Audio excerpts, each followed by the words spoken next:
कल जहाँ पर कथा को विश्राम दिया था, हमने इस ग्रंथ के लेखक की हेमाड पंत की बात कर रहे थे। कल हमने बात करी कि कैसे बाबा ने अपनी ऊर्जा उस आटे में डाल दी जिसको पहले वो और बाद में 4 स्त्रियों ने पीसा, आटा बना। कैसे उन 4 स्त्रियों ने दुनियादारी के लिहाज से ये सोच लिया कि आटा बाबा के काम का तो नहीं है, हमको ही अपने साथ ले जाना है। कैसे बाबा उन पर नाराज हुए और कैसे बाद में इस बात की पुष्टि हुई कि वो जो बारीक पिसा हुआ आटा था उसको जब शिरडी गांव की मेढ़ पर, उसकी बाउंड्री पर डाल दिया गया तो कैसे शिरडी में उस साल हैजे से कोई मौत नहीं हुई।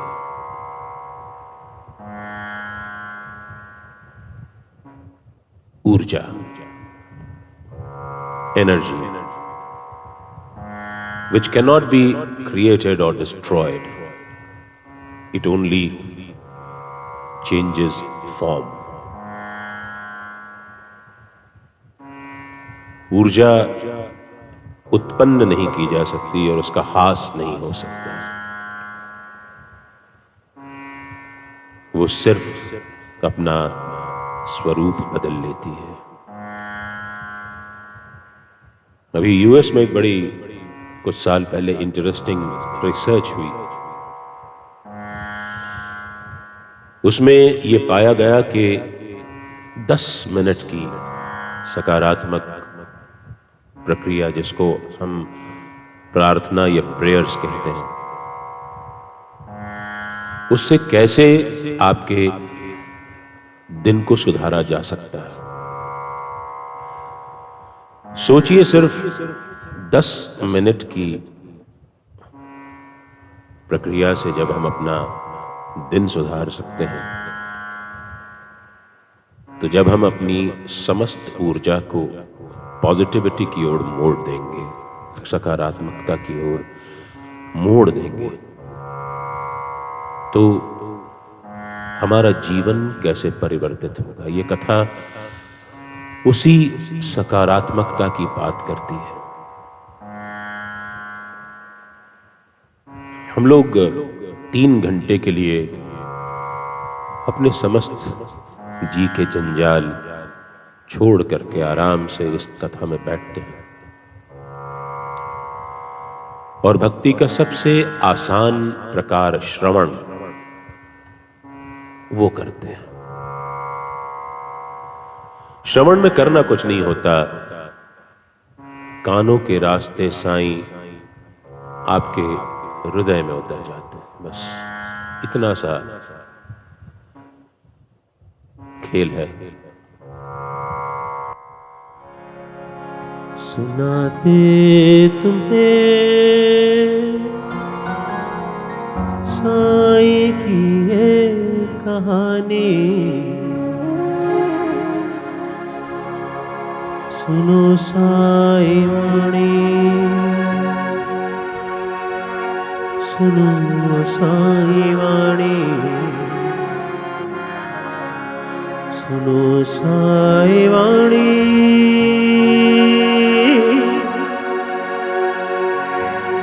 सुनो साईं वाणी।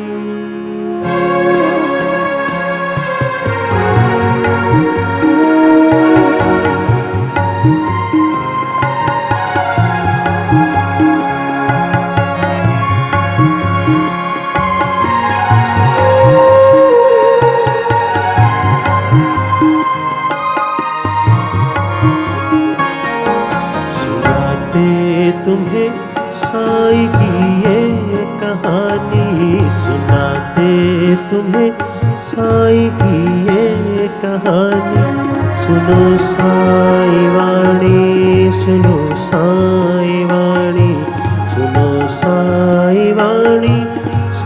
साई वाणी, सुनो साई वाणी, सुनो साई वाणी, सुनो साई वाणी, सुनो साई वाणी।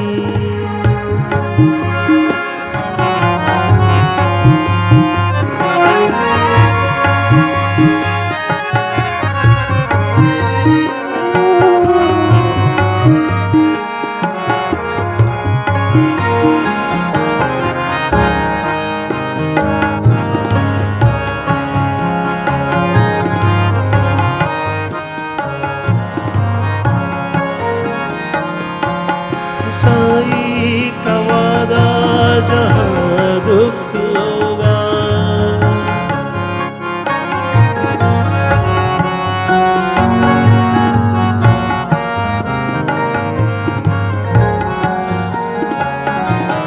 साई का वादा जहाँ दुख होगा, वो आ जाएंगे अपनी बाहें फैलाए।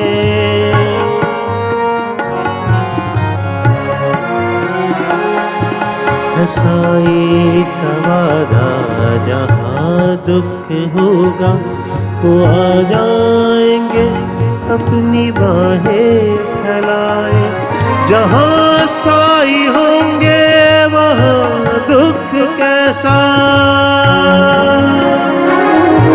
जहाँ साई होंगे वहाँ दुख कैसा।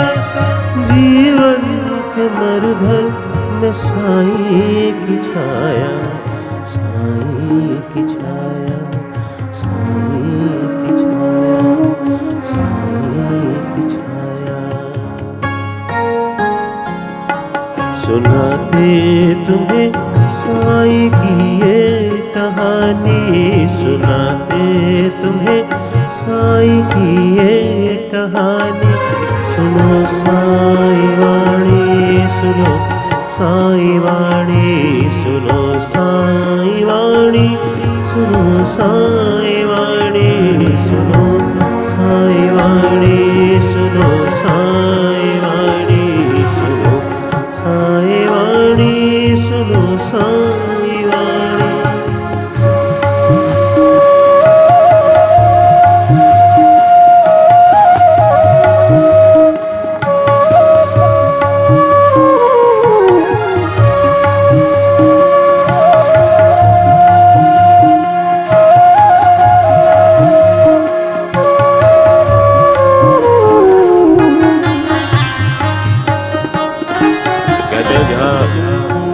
भगवान की बातें चल रही होती हैं, वो कथा स्थल देवालय बन जाता है। कुछ दिन के लिए ही सही यह जगह शिरडी बन गई है। साई की महिमा से शिरडी निराली, यहाँ एक बार वो जाए न खाली।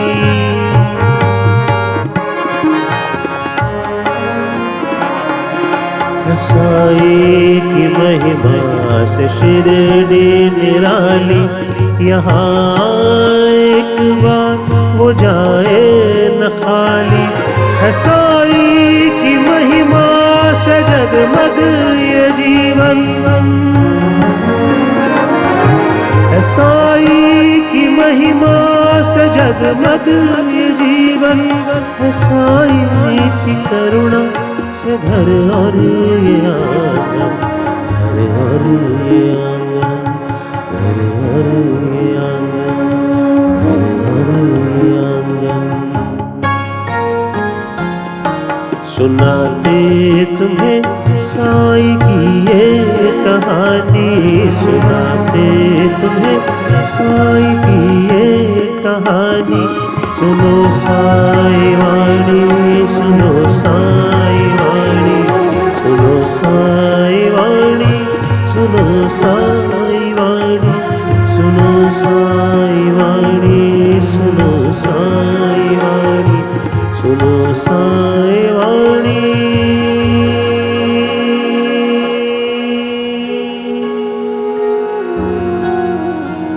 सुनो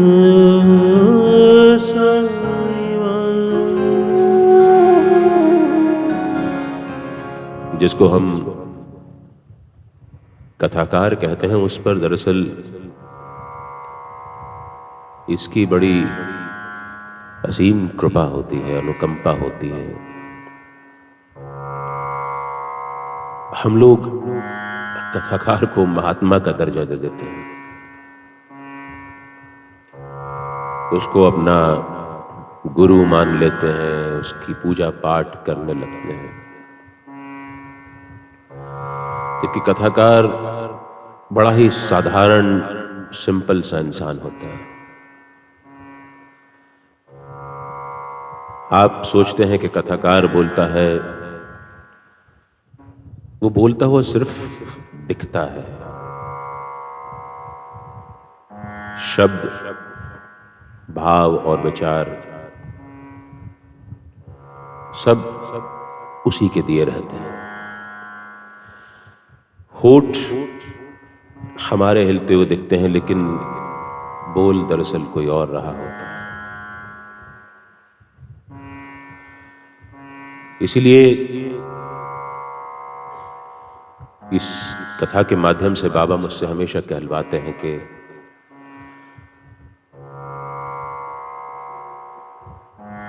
क्योंकि मुझसे बाबा कथा करवाते हैं, इसलिए कोई मेरे पैर ना छुए। मैं सबसे यही निवेदन करता हूं। आपको वंदन करना है, आराधना करनी है, ये बैठा तो है, इसकी करनी है। हम लोग दरअसल इतने भोले भाले होते हैं और इतनी परेशानियों से जूझ रहे होते हैं कि जब कथा के दौरान हमको कोई आशा की किरण मिल जाती है तो हम उसे सहसा चमत्कार समझ लेते हैं, और कथाकार को चमत्कारी व्यक्तित्व।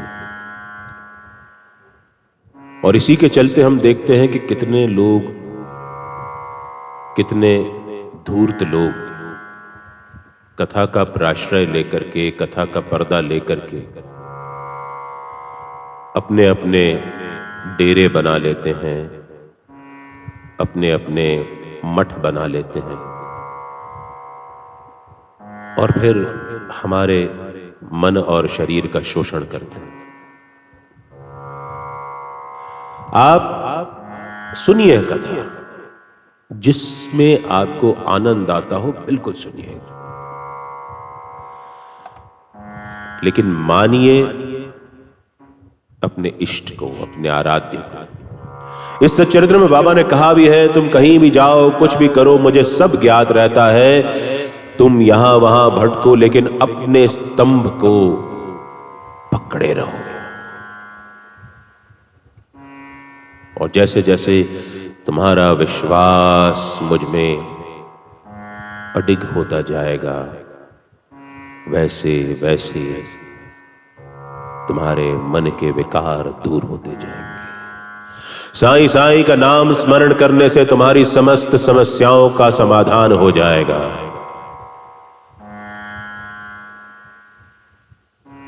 जैसे जैसे तुम मेरा नाम सिमरते जाओगे, वैसे वैसे तुम्हारे अंदर भक्ति बढ़ती जाएगी,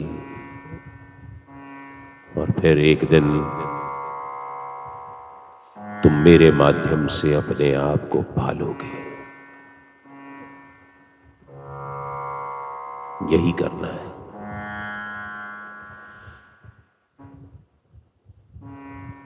जैसे ही ये क्रिया हुई, बाबा ने मेड़ पर जाकर के आटा डालने को कहा। प्लेग शिरडी से बाहर ही रुक गया। जैसे ही ये क्रिया हुई, अन्ना साहब दाभोलकर जो कि वहीं खड़े हुए थे, इस पूरी चीज को देख रहे थे, उनके मन में ये विचार कौंधा कि ये फकीर तो चमत्कारी है, और इसके चमत्कारों का समाचार दूर दूर तक पहुंचना चाहिए। उन्होंने फौरन बाबा से ये इच्छा जाहिर करी कि बाबा, मैं आपकी जीवनी लिखना चाहता हूं। याद रखिए, कल हमने बात की थी अन्ना साहब दाभोलकर, जिनकी औपचारिक शिक्षा मात्र कक्षा 5वीं तक ही हुई थी, जो बाद में अनौपचारिक शिक्षा हासिल करते हुए पहले टीचर, बाद में तलाटी, उसके बाद सब वोकेशन मजिस्ट्रेट के पद तक पहुंचे। जो गुरु में यकीन नहीं रखते थे, गुरु के अस्तित्व में यकीन नहीं रखते थे, जो इतने दम्भी थे, जो कहते थे कि मैं स्वयं के द्वारा निर्मित हूं, I am a self made man.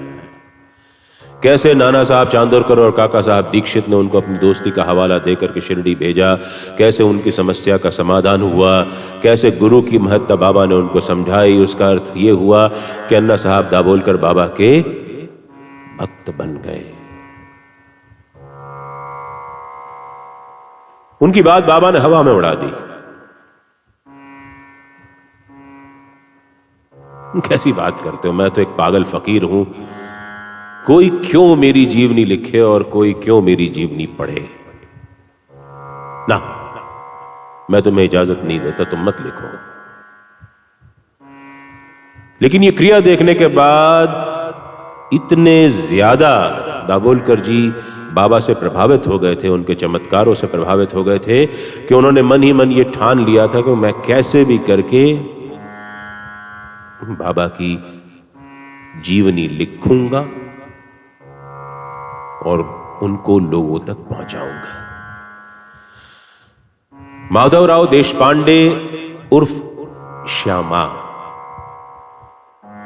उनकी हैसियत बाबा के दरबार में बिल्कुल नंदी की तरह थी, जैसे शिवालय में नंदी की होती है। हम जब शिवालय में जाते हैं तो नंदी को नमस्कार करने के बाद आगे रखी हुई पिंडी की ओर जाते हैं। वैसे ही बाबा तक अगर किसी को पहुंचना रहता, अपने मन की बात मनवानी रहती, तो श्यामा को माध्यम बनाते थे। अन्ना साहब दाभोलकर ने श्यामा को पकड़ा, श्यामा ने बाबा से इल्तिजा की, बाबा ने फिर उनको मना कर दिया। दाभोलकर जी ने फिर श्यामा से कहा, श्यामा की बात बाबा कभी नहीं टालते थे। बहुत ध्यान से सुनिए बाबा ने क्या कहा। बाबा ने कहा, ठीक है श्यामा, तू कहता है तूने मेरी जीवनी लिखने की अनुमति देता हूं। इनसे कहना कि ये अपना अभिमान छोड़ दें। जब ये अपना अभिमान छोड़ देंगे तो मैं स्वयं इनके माध्यम से अपनी जीवनी खुद लिखूंगा। Permission granted, small asterisk sign, and in fine print down below, conditions apply. Terms and conditions apply. मैंने इजाजत तो देता हूं, लेकिन इन्हें अपना अभिमान छोड़ करके मेरे पास आना होगा। ये कथाकार भी जब यहां बैठे तो कथाकार में अभिमान नहीं होना चाहिए। जिस दिन कथाकार ने यह अभिमान कर लिया कि बोलने वाला मैं हूं, उस दिन सब काम खत्म।